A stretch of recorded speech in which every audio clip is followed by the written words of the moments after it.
Palestra: tudo em que você acreditar e persistir acontecerá. Neville Goddard. 3 de novembro de 1967. Resumo e notas, e de acordo com o texto, os pregos que foram usados para crucificar Jesus Cristo não são pregos de verdade, mas sim vórtices. Os vórtices estão localizados em diferentes partes do corpo, incluindo a cabeça, as mãos, os pés e os lados. Disse que os 6 vórtices formam uma estrela de 6 pontas, conhecida como estrela de David ou Mogen-David. Ele explica que a crucificação não é o que o mundo acredita que seja. Em vez disso, é a experiência mais estática que se pode imaginar, e os pregos são na verdade vórtices. O evento aconteceu no início dos tempos e sua memória está descrita no capítulo 42 do livro dos Salmos. Ele explica que o ser que somos é o Cristo cósmico, que está pregado nas cruzes da humanidade. Isso é representado pela estrela de David de 6 pontas. O êxtase da experiência da crucificação está além das palavras, mas depois disso, há um completo esquecimento, e viemos a este mundo pregados nessas cruzes. No entanto, em um momento predestinado no tempo, nascemos do alto, e todo o estado se desenvolve dentro de nós, e então sabemos quem é Cristo. Agora, se eu disser a você que tudo o que você acredita, se você persistir nisso, acontecerá, que tudo é possível para aquele que crê, você acreditaria? Então, se você me perguntasse: você tem algum motivo para fazer essa afirmação ousada? Se eu citasse as Escrituras e dissesse: estas são as palavras de Jesus Cristo, você poderia dizer: bem, afinal de contas, esse é Jesus Cristo, mas eu sou simplesmente John Brown e não consigo acreditar que tudo o que eu suponho que sou, se eu persistir nisso, isso se tornará uma realidade.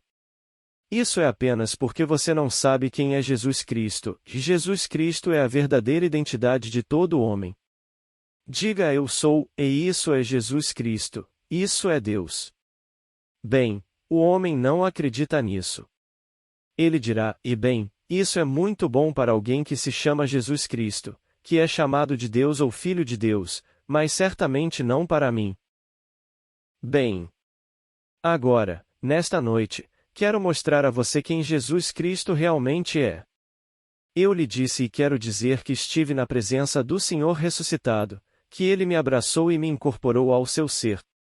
Isso foi em 1929. Ele era um amor infinito. Mas quando eu olhei para ele, eu o vi como outro e então naquele momento eu me tornei o que eu via. Na verdade, fui abraçado e fundido com o corpo do Senhor vivo, o Senhor ressurreto. Mas eu não conhecia Jesus Cristo, você não o conhece dessa forma. Eu o vi como outro, ele me abraçou e realmente me incorporou em seu corpo, e eu era um com o Senhor ressuscitado. Mas nos é dito nas Escrituras que ninguém jamais viu a Deus, o Filho unigênito que está no seio do Pai, esse o deu a conhecer. João 1 versículo 18. Bem, agora, ver e saber são as mesmas palavras em grego, as mesmas palavras. Então, quando me disseram que ninguém jamais viu Deus, eu poderia muito bem ter ouvido que ninguém jamais conheceu a Deus. Ninguém, exceto o Filho que está no seio do Pai, o deu a conhecer. E isso é verdade. Foi 30 anos depois que o Filho no seio do Pai o deu a conhecer. Quando fui incorporado ao corpo de Deus, não percebi que eu era Deus. 30 anos depois, quando o Filho, David de fama bíblica, quebrou dentro de mim enquanto eu explodia dentro de mim e ele estava diante de mim, não precisei perguntar nada, ele me chamou de Pai. Bem, se ele me chamou de Pai ou não, eu soube instantaneamente quem ele era e quem eu era e a relação entre pai e filho. Então é preciso que o Filho me revele quem eu sou. Contarei o decreto do Senhor, disse Davi, e o Senhor me disse: tu és meu filho, hoje te gerei, em Salmo 2 versículo 7. Bem, agora, quando li isso na escola quando criança, e quando li na maturidade, e quando ouvi isso dito por outros, nunca me ocorreu que esse personagem da Escritura que deveria ter vivido 2000 anos, bem, 1000 antes de Cristo, era de alguma forma relacionado a mim, certamente não era o relacionamento de pai para filho. Então, é verdade, ninguém conhece, na verdade conhece o Pai.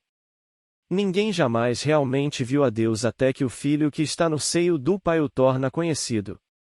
Somente quando dentro de seu próprio será uma explosão e Davi, em espírito, o chama de Pai, então você sabe disso. Mesmo que antes disso você estivesse na presença do Cristo ressurreto e ele lhe pedisse para nomear a maior coisa do mundo e você a nomeou, e amor. Com isso ele te abraçou, te incorporou em seu próprio ser, e você sentiu a fusão com Deus. Mas você não sabia que você era ele, nem por um momento, até o Filho. Então é verdade, somente quando o Filho revela você realmente sabe quem você é. Então as pessoas não conhecem Jesus Cristo. Eles dizem, bem, tudo bem e bom para Jesus Cristo. Mas estou lhe dizendo por experiência própria que Jesus Cristo é a verdadeira identidade de todo homem. Diga, eu sou. Êxodo 3 versículo 14, esse é Jesus Cristo, esse é o Senhor Jeová, esse é Deus. Não há outro Deus, não há outro Salvador. Você saiu de si mesmo. Tudo isso procedeu do corpo do Senhor Jesus Cristo. E todos os seres retornarão, tendo completado sua jornada, a um só corpo, o Senhor Jesus Cristo, que é o único Espírito, o único Senhor, o único Deus e Pai de todos. Então todos estão voltando, mas não retornarão até que esta experiência ocorra dentro deles. Agora deixe-me explicar desta maneira. No final do capítulo 7 de Lucas, é dito que ele perdoou os pecados de uma mulher, e aqueles que se sentaram com ele à mesa disseram, quem é este que perdoa pecados?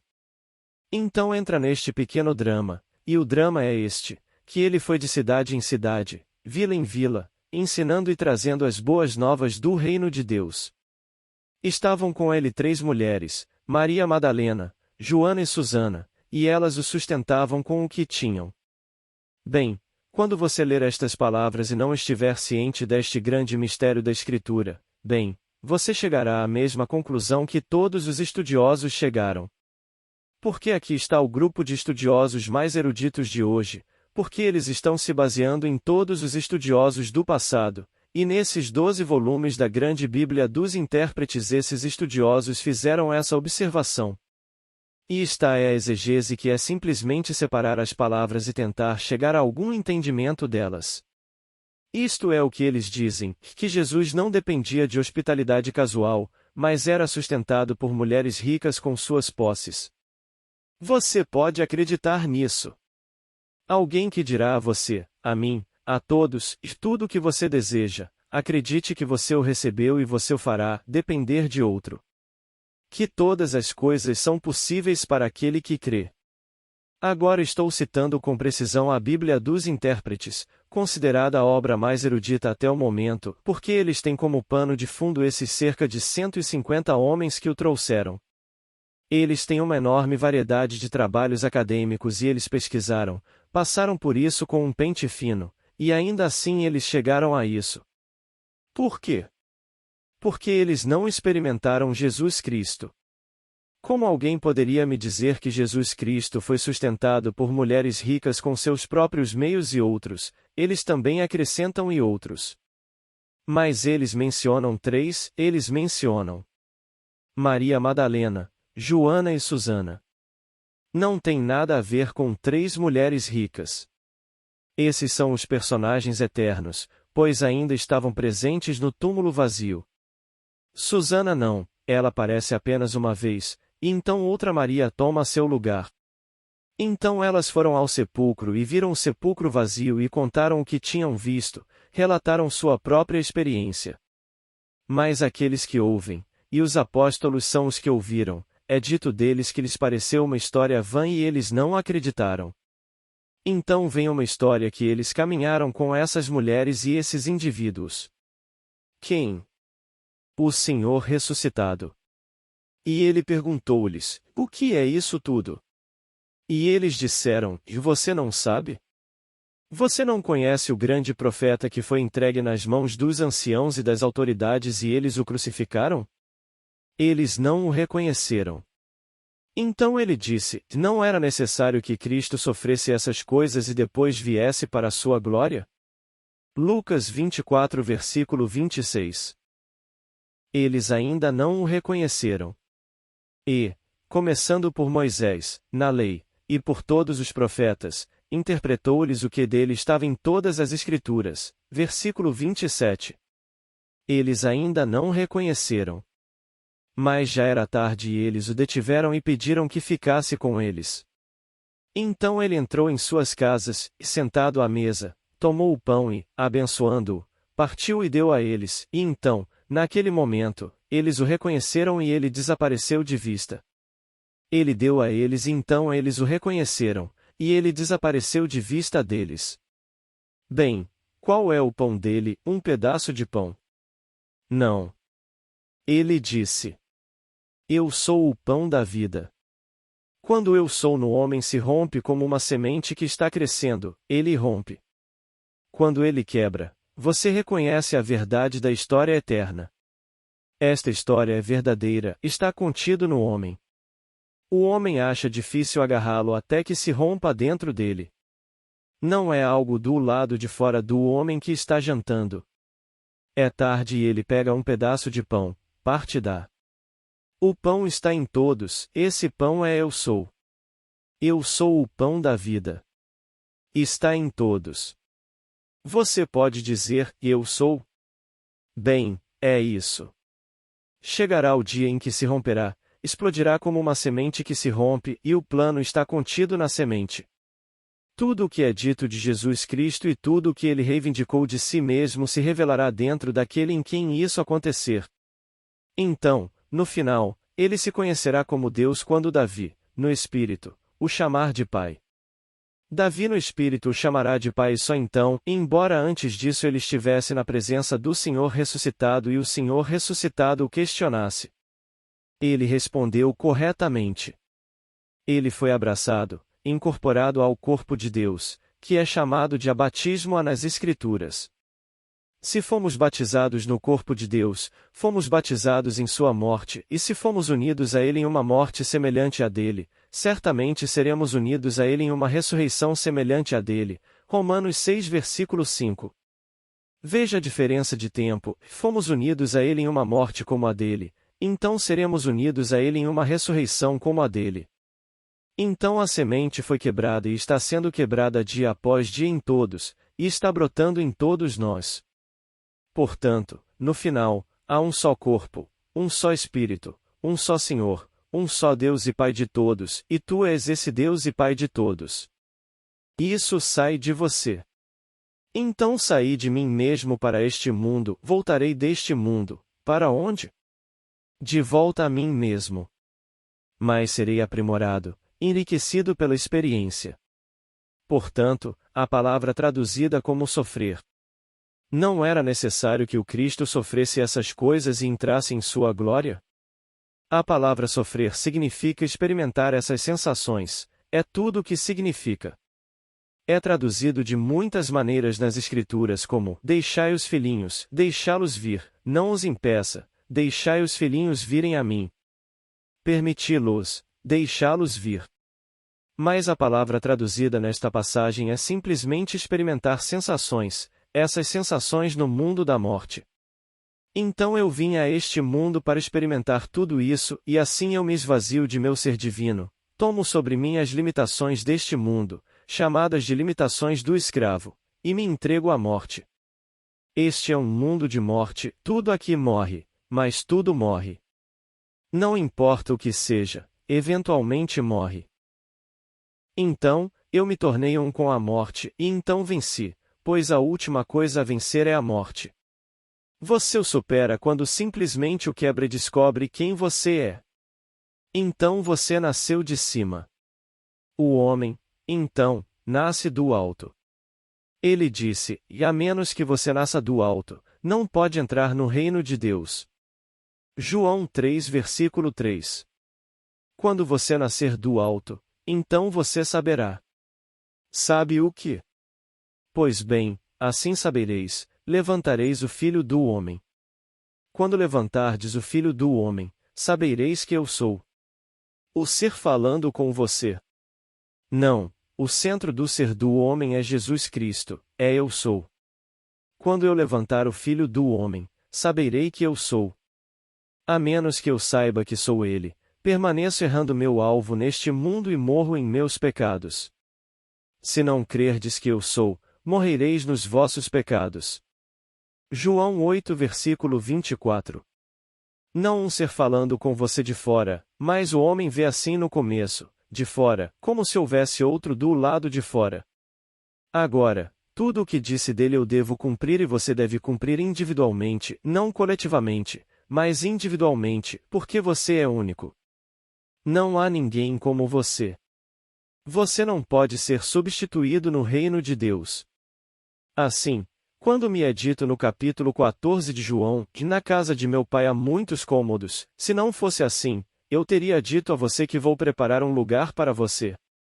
E, quando eu for e vos preparar lugar, voltarei e vos receberei para mim mesmo, para que onde eu estiver, estejais vós também. Versículo 2. Agora parecia um conto ocioso. Agora, como essas mulheres são mencionadas na história? Estou me dirigindo a todos, mas os chamo de minhas testemunhas nas Escrituras. Sereis minhas testemunhas e vos levarei à casa do Pai, uma casa com muitas moradas, muitos cômodos. Então, você o descreverá quando o experimentar como espaçoso. Você o descreverá como o edifício mais espaçoso construído por seu pai, e eu o levarei direto para a casa do Pai. Você me verá e a palavra entenderá instantaneamente, como Sharon, e eu disse, e meu nome é Sexta-feira. Ela soube instantaneamente o significado da palavra e disse, isso significa, meu querido, que nas Escrituras significa, aquele que eles realmente perfuraram como nos é dito no capítulo 12, versículo 10 de Zacarias. Isso significa eles olharão para mim. Agora o pronome é eu em hebraico, não é ele. Mas está traduzido na Bíblia para dar sentido. Não é ele, o pronome sou eu. Olharão para mim, a quem traspassaram, e chorarão por mim como se chora por um filho único. E então você acena com a cabeça, e isso mesmo. Você sabia exatamente no fundo de sua alma quem eu sou. Mas você ainda não sabe, ainda não, porque está vendo em mim e está me ouvindo como um outro além de você. Eu trouxe você para a casa do Pai, eu não posso levá-lo mais longe. Se eu te trouxer para a casa do Pai, então você deve encontrar o Pai. Você não pode encontrar o Pai olhando para mim. Mas quando você me vê, você vê o Pai, mas eu não sou o Pai quando você olha para mim. Você encontrará o Pai somente quando o Filho unigênito do Pai, Davi, estiver em sua presença e o chamar de Pai. Mas eu os levarei à casa do Pai. Assim, na casa de meu Pai há muitas moradas, se não fosse assim, eu teria dito a você que vou preparar um lugar para você? E quando eu for, voltarei e vos receberei para mim mesmo, para que onde eu estiver, vós também estejais. Traga-a direto para a casa do Pai, e ela passou por todos esses quartos, cômodo após cômodo, todos pintados de branco. Era uma casa branca e estava vazia, e o único cômodo ocupado onde eu estava sentado ensinando. Mas desta vez, todas as minhas observações são dirigidas a ela. E havia apenas 3 mencionados nesta série de sonhos. Ela mencionou 3 mulheres, e depois falou de outras. Agora, no capítulo, começando com o primeiro versículo, primeiro, segundo e terceiro versículos, do capítulo 8 de Lucas, eles mencionam apenas 3 pelo nome e depois dizem, e outros. Você tem que cumprir a Escritura, então todos vão cumpri-la. E porque somos todos um de qualquer maneira, trazemos nosso próprio ser para a casa do Pai. Eu não posso levá-la mais longe. Lá está bem no despertar. Eu não posso levá-la mais longe. Ela entrou direto na casa. Era adjacente aonde o Pai estava, mas ele era invisível. Ele é sempre invisível porque ela mesma é o Pai. Chegará o dia em um futuro não distante em que ela saberá que ela é o Pai. Portanto, Todo o vasto mundo deve experimentar as Escrituras e as Escrituras são simplesmente a história contada no Novo Testamento de Jesus Cristo. O Antigo Testamento é simplesmente um projeto profético, o Novo Testamento interpreta esta profecia. É um prenúncio. É uma prefiguração de forma não totalmente conclusiva ou imediatamente evidente, é uma insinuação. Quando isso acontece, não parece que é o que foi predito. Mas é agora que acontece. Acontece em você, o nascimento, a descoberta do Filho que te revela como Pai, o rasgar do templo de seu próprio corpo, a descoberta do Espírito Santo descendo sobre você em forma corpórea como uma pomba, e tudo acontece dessa maneira maravilhosa. E você é Jesus Cristo. Você não sai e se gaba disso, porque o mundo vai implicar novamente em cortar sua garganta. Esta noite você vai diante de qualquer homem chamado santo, que se considera tão bom, tão santo, os mesmos que dirão que Jesus foi mantido por mulheres ricas, eles acreditarão nisso. E posso dizer a você, em minha própria profissão, existem milhares e milhares de homens e mulheres que apontarão para esta passagem nas Escrituras e obterão o apoio de mulheres ricas. Eles realmente acreditarão que estão fazendo a obra de Deus, enquanto aqui do lado de fora esses falsos profetas os estão ordenhando como você ordenharia a vacas. O homem que poderia dizer que tudo o que você deseja, acredite que você o recebeu dependeria então de mulheres ricas para seu sustento? Posso dizer-lhe, eu passei pelo moinho. Recebi ofertas de todos os tipos, diamantes, joias, dinheiro, todos os tipos, meu aluguel pago por 5 anos de cada vez, e todas as vezes eu disse: não, obrigado, vou viver ou morrer pelo que ensino. Fique com seu dinheiro e fique com seus anéis.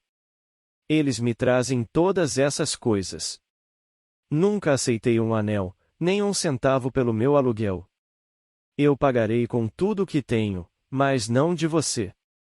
Mas eles dizem, e afinal, essa é uma prática comum. Eu disse, se é uma prática comum, eu não sou comum. Vá para outro lugar. Não estou no mercado para o que você está oferecendo. Então aqui estou lhe dizendo, está nas Escrituras, mas um mal-entendido das Escrituras é a coisa mais estranha do mundo. Então, quando os maiores estudiosos interpretarem dessa forma, você não pode culpar muitos por dar uma interpretação semelhante a essa passagem, que ele dependia das mulheres ricas para seu sustento. Mas lá está no versículo 3 do capítulo 8 do livro de Lucas. Mas eu te digo, então quem são eles, aqueles que me apoiaram? As mulheres que terão uma experiência como a de Sharon e que me escreverão aquela carta. Apenas um em cada 10 o fará. Não havia 10 de vocês, e 9 não voltaram para verificar a lei que ele está ensinando. Lucas 17 versículo 17. Então, um volta e pergunta, e não eram 10? Então ela escreve sua experiência para apoiar minha afirmação de que devo ter prova e confirmação de que tudo o que é dito sobre Jesus Cristo nas Escrituras deve ser experimentado por mim. Cristo não deveria sofrer essas coisas, ele não deveria experimentar essas sensações, essas emoções, e então entrar em sua glória? Então eu devo tê-lo. Bem, se 10 tiveram uma experiência semelhante, tudo bem, então 9 não voltarão, e um voltará. Então ela trouxe de volta. Minha amiga Grace Griffith, ela trouxe o dela de volta, quando nas profundezas desse momento, ao olhar para a TV, ela simplesmente fechou os olhos e disse: devo lembrar o que Neville disse. Jack disse, o que ele disse? Espere um segundo, está chegando, e então ela disse do fundo. Ele me disse, não se perturbe, eu estou com você até o fim dos tempos.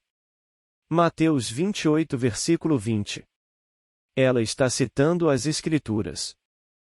Eu preciso ter essas coisas confirmadas, pois não estou falando apenas com vocês aqui neste nível.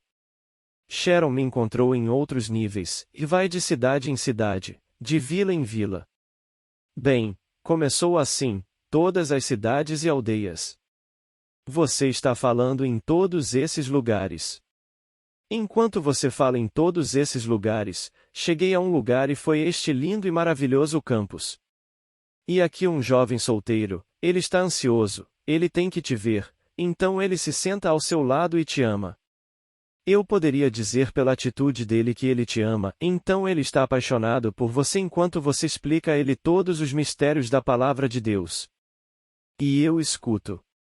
Agora, o tempo todo ela não me encontra dirigindo nenhum pensamento a ela. Ela vai a todos esses lugares, até a este com o jovem rapaz, mas no final, quando a trago para a casa do pai, todas as minhas observações são para ela. E o que eu digo a ela? Eu simplesmente, além do que ela ouviu, é agora, ouça estas palavras. E não ardia em nós o nosso coração quando ele nos abriu as Escrituras? Lucas 24 versículo 32. Agora, em todas essas experiências de Sharon, estava apenas falando sobre as Escrituras. Ela usou, em sua carta para mim, meu coração explodiu, começou a se partir de emoção. Tudo o que você disse estava simplesmente partindo meu coração de emoção e no final ela mal conseguiu se conter. Não ardia dentro de nós o nosso coração quando ele nos abriu as Escrituras? O que mais há neste mundo? Se você lê o Jornal da Manhã cuidadosamente e tem alguma memória que ultrapassa, digamos, um mês, suponha que sua memória volte, digamos 6 meses, você é abençoado. Você conhece as contradições? Ora, você pega o que você e eu admiramos neste mundo, a profissão médica. Se você leu o jornal desta manhã e se lembrou do que o mesmo que escreveu algo há cerca de 1 ano atrás escreveu sobre a mesma condição do coração humano, é uma completa contradição. Mas veja, ele está apenas citando o que outro médico disse. Bem, se há 1 milhão de médicos no mundo, você sabe que há 1 milhão de tratamentos diferentes para a mesma doença? Eles estão mais na moda do que a indústria do vestuário. Eles mudam suas modas mês após mês. Mas uma coisa que não muda é a palavra de Deus. É para sempre. Então, quando isso acontecer com você e você nascer do alto, tudo o que disse dele você vai experimentar. Agora ouça estas palavras: eu sou de cima, você é de baixo, tu és deste mundo, eu não sou deste mundo. João 8 versículo 23. Agora, como você pode dizer que essa coisa é secular? Ele diz a você que não é deste mundo. Então, onde está Jesus Cristo na história secular deste mundo? Ele não é. Ele pertence a uma região totalmente diferente. Enquanto você e eu andamos neste mundo, nascemos do alto, e aquele que nasceu do alto dentro de nós é Jesus Cristo. Ele está em nós, e então tem que nascer, mas ele tem que nascer de cima, não de baixo, do ventre da mulher. Ele nasceu de cima, do crânio onde foi enterrado no início dos tempos. Assim, Cristo está sepultado no homem, no crânio do homem, e é lá que ele nascerá. Agora, posso dizer a você por experiência própria, acredite. E se todo o vasto mundo se levantar em oposição, não faz diferença, porque você vai experimentá-lo.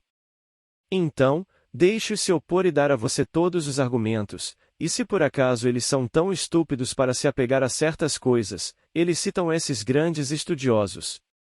Não conseguia nem se sustentar esse tipo de pessoa que devo adorar? Ele não conseguia se sustentar, dependia do apoio de mulheres ricas, e é claro, elas se levantariam em oposição e cortariam sua garganta por isso. Mas apenas aponte a passagem nas Escrituras, pois esse é o Deus que você adora? Alguém que dependia do apoio de mulheres ricas. E citá-lo. Lá está no capítulo 8 do livro de Lucas. Mas você diz a eles que não é Jesus Cristo, que Jesus Cristo é a verdadeira identidade de cada filho nascido de mulher. Sofrer não significa sofrer mais do que você sofreu, do que eu sofri, pois Jesus Cristo em nós é quem desempenhou o papel. Então tudo que eu já fiz, foi Jesus Cristo quem fez, pois Ele é a minha vida, a vida de vocês. Sem Jesus Cristo em nós, não poderíamos nem respirar, Ele é a nossa vida. Então Ele teve que sofrer essas coisas de várias maneiras. Ele permitiu antes de tudo, e então experimentou tudo o que este mundo poderia oferecer, como você.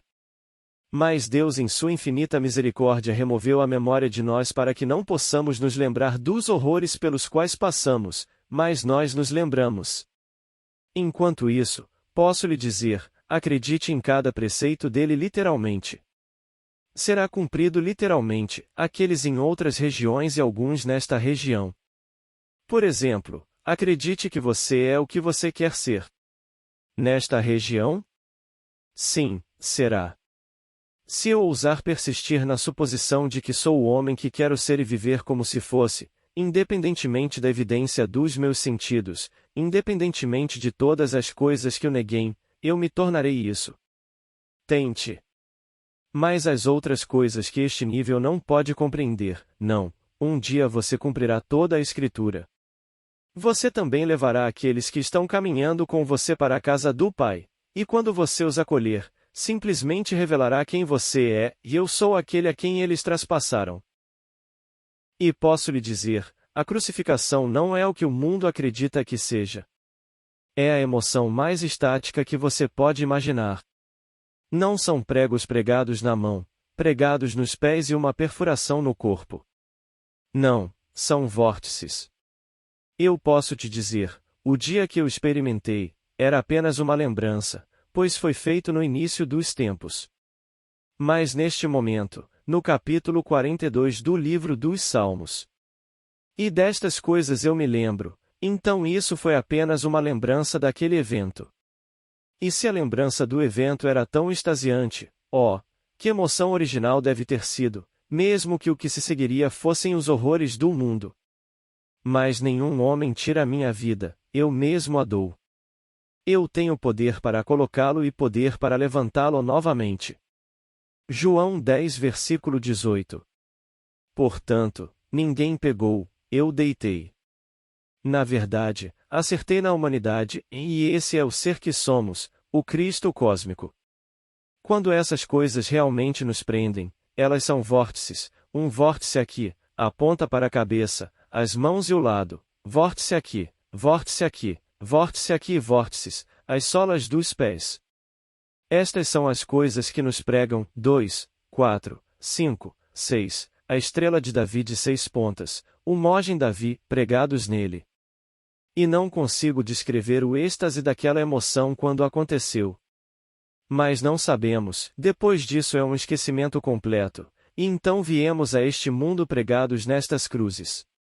Então, em um momento no tempo, nem um momento antes, nem um momento tarde demais, nascemos do alto, e todo o estado predestinado se desenvolve dentro de nós e então sabemos quem é Cristo. Então eu digo a você, Cristo é conhecido por você como Deus Pai somente quando o Filho unigênito de Deus está diante de você e o chama de Pai. Aquele que te chama de Pai é Davi, como nos conta o capítulo 20 do livro de Lucas. Que pensais vós do Cristo? Ele é filho de quem? E eles responderam, de Davi. Então ele disse, por que então Davi no Espírito o chama de Senhor? Se Davi assim o chama de Senhor, como ele pode ser filho de Davi? E então ele o chama de Senhor. Mas você conhece o sentimento entre aquilo que o confronta e é Davi. Então eu lhes digo esta noite, isso pode não parecer prático. É a mensagem mais prática que você poderia ter, porque enquanto você está vagando em sua mente, você está refletindo sobre quem você é. Estou dizendo quem você é. Se você acreditar em mim, então você sairá sabendo o que eu disse. Tudo o que eu acreditar, se eu persistir nisso, eu o realizarei. Não ele disse isso. É o que você disse no princípio, pois o Cristo da Escritura reside no homem. É a própria imaginação humana maravilhosa do homem que é o Cristo das Escrituras. Então, se foi isso que Cristo disse, bem, então eu disse. E tudo o que ele disse é verdade. Então vou sair acreditando que agora sou o que quero ser, que as coisas são como eu desejo que sejam. Caminhando nessa suposição, persistindo nela, ela se consolidará como fato. Agora vamos entrar no silêncio.